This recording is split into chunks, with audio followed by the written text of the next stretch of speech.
So you want to sell websites to local businesses? A laptop, some design templates, and a few plumbers and dentists who desperately need a homepage. The easiest business you could start this weekend, right?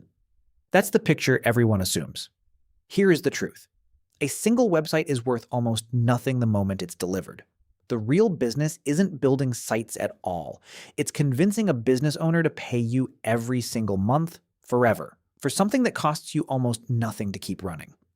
This isn't freelancing. It's one of the most quietly scalable recurring revenue businesses in America. Selling websites to local businesses isn't really about building websites. It's about renting digital real estate to owners who have no idea how to maintain it themselves. A plumber or a dentist doesn't want a website, they want new customers to call, and the site is just the tool that makes that happen. Once it's live, the business owner is almost entirely dependent on whoever built it for updates, hosting, and fixes, since most have zero technical skill themselves. That dependency is the entire business model. The build is a one-time transaction, but the hosting, maintenance, and small monthly fixes turn into a recurring subscription that can run for years with almost no additional labor. The operator isn't really a web designer. They're a landlord collecting rent on a digital storefront the tenant can't legally move. Getting the first clients starts with cold outreach, not a portfolio. Most local businesses never go looking for a web designer, so the designer has to go looking for them. Usually by cold calling, cold emailing, or simply walking into a storefront with an outdated site pulled up on a phone. Free audits work well as a foot in the door. Pointing out a broken contact form or a site that looks broken on mobile creates urgency without sounding like a sales pitch. Referrals from one happy local client to another inside the same small business network can eventually replace cold outreach entirely, since business owners trust other business owners far more than a stranger's cold email. Local Facebook groups and Chamber of Commerce events can generate steady leads too. The first 10 clients are always the hardest. After that, word of mouth starts doing the selling. Most local business websites don't need custom code. They need speed, consistency, and a handful of proven templates that convert visitors into phone calls. Website builders and content management systems let a single operator stand up a professional-looking site in a few hours instead of a few weeks, dramatically lowering the cost of delivery. Stock photography, pre-written copy frameworks, and a repeatable page structure, home, services, about, contact. Let the same workflow get reused across dozens of nearly identical businesses. The real difference between a $500 site and a $5,000 site is rarely the code, it's the strategy and copywriting behind converting a visitor into a customer. Custom development only becomes worthwhile once a client's needs go beyond what a template can reasonably deliver. A one-person operation can only build so many sites before the calendar runs out. Growth almost always means bringing on a designer to handle the templates, a project manager to keep client communication on track, and eventually a salesperson to keep the pipeline full while the founder focuses on delivery or strategy. Many agencies outsource design and development entirely to freelancers overseas, paying a fraction of domestic rates while keeping the client-facing relationship and the markup in-house. Account managers become critical once the client base grows past a few dozen, since someone has to field the constant stream of small edit requests without pulling a designer off new project work. The moment payroll appears on the books, the business shifts from a solo hustle into something that actually has to be managed like a company. Running a web agency requires a surprisingly lean toolkit for how much revenue it can generate. Website builder subscriptions, stock photo licenses, and design software typically cost only a few $100s a month even at scale, since most of these tools charge per seat, not per client. Hosting is where the real leverage lives, since a single reseller hosting account can host dozens or even hundreds of client sites for a fraction of what each client is billed individually for hosting. Domain registration and basic security monitoring add small recurring costs bundled invisibly into the monthly client fee. Total software overhead for an agency serving 50 clients can remain remarkably close to what it costs to serve 5, which is exactly why the margins get better as the business scales. Pricing in this business is more psychology than accounting. A basic package might include 5 pages and a contact form, a mid-tier package adds a blog and better copywriting, and a premium package layers in local search optimization and monthly content updates. Most agencies quietly price the build itself as a loss leader, sometimes discounting it heavily, or even offering it free, because the real money lives in the monthly hosting and maintenance fee that follows. Bundling hosting, security, and small monthly edits into one flat fee makes the ongoing cost feel small, even though it can exceed the original build cost within a year. Anchoring against a competitor's much higher custom development quote makes even a marked up flat fee feel like a bargain to a business owner who has no real way to compare true costs. Speed is the entire competitive advantage in this business. Since local business owners rarely care about design awards, they care about getting a working site online fast. A streamlined intake form collects logos, photos, and basic business information up front, letting a designer assemble a first draft within days rather than weeks.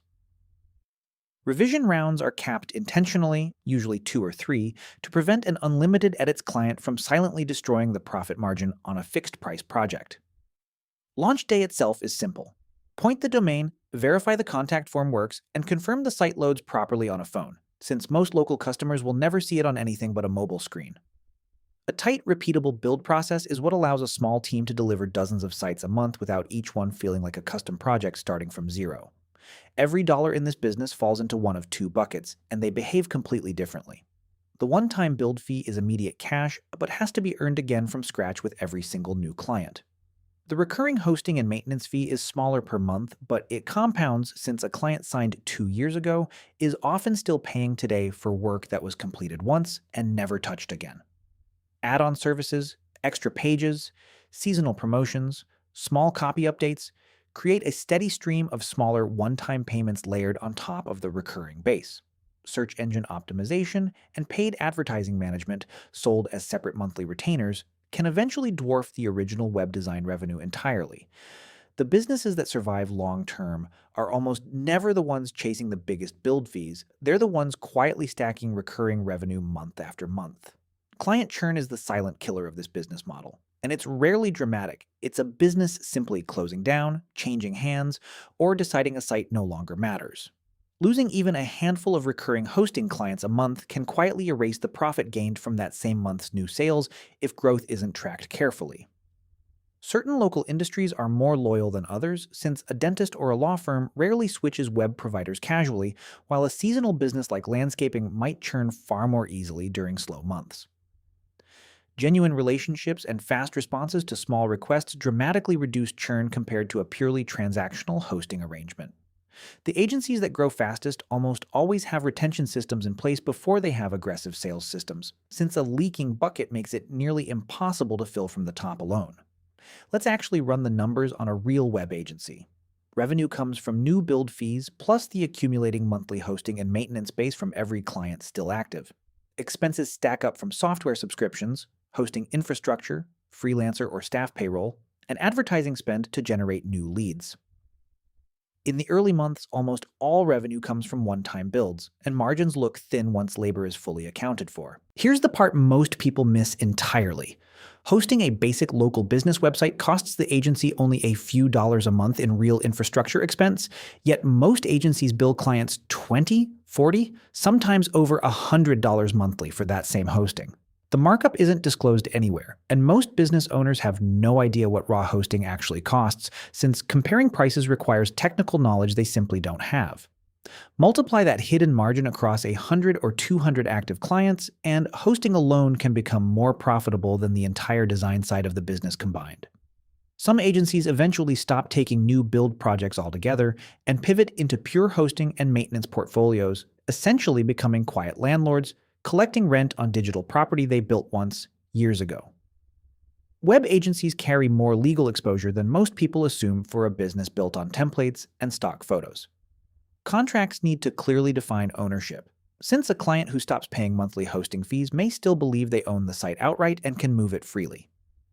Copyright issues around stock photography, fonts, and third-party plugins can trigger takedown notices or licensing disputes if usage terms aren't followed carefully. Accessibility compliance is an increasingly common source of lawsuits, since a site that fails basic accessibility standards can expose both the agency and the client to legal claims. Data privacy rules around contact forms and any e-commerce functionality add another layer of compliance risk. A single unclear contract about domain, content, and code ownership can turn a friendly client relationship into an expensive dispute the moment it sours. Eventually, many independent agency owners face the same decision: keep running a small local operation or sell to a larger buyer. Over the past decade, private equity-backed marketing roll-ups and larger regional agencies have aggressively acquired smaller web design shops, consolidating fragmented local markets into a handful of dominant players. These buyers aren't attracted by last month's build revenue, they're attracted by the size and stickiness of the recurring hosting base, since that revenue is predictable and needs minimal ongoing sales effort. An agency with a large, low-churn recurring base can sell for a healthy multiple of its monthly recurring revenue, even if new project sales have slowed considerably. Independent owners who build a loyal recurring base for years often discover it's worth more than every website they ever individually sold. Very few web agencies need traditional debt to get started, since the barrier to entry is a laptop and a few software subscriptions rather than expensive equipment. Growth financing usually comes from reinvested profit rather than bank loans, since most lenders don't fully understand how to value a recurring revenue book built on small monthly fees. Some faster-growing agencies use revenue-based financing, borrowing against predictable recurring hosting income to fund hiring or advertising spend without giving up equity. Advertising budgets to generate new leads become the single biggest controllable growth lever, and scaling that spend carefully without outrunning fulfillment capacity is often the real constraint on growth rather than access to capital. Either way, an agency's financing story usually says more about how disciplined the recurring revenue engine really is than any client testimonial on the homepage ever could.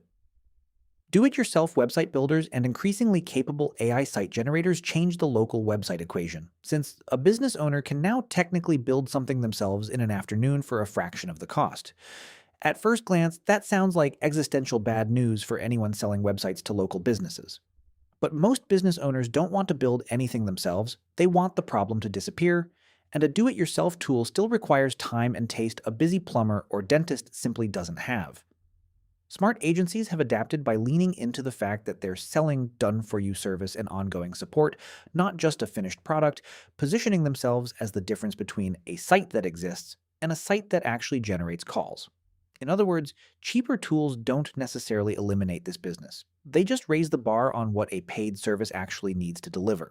So which is it? Web design or a recurring rent collection business wearing a designer's hat?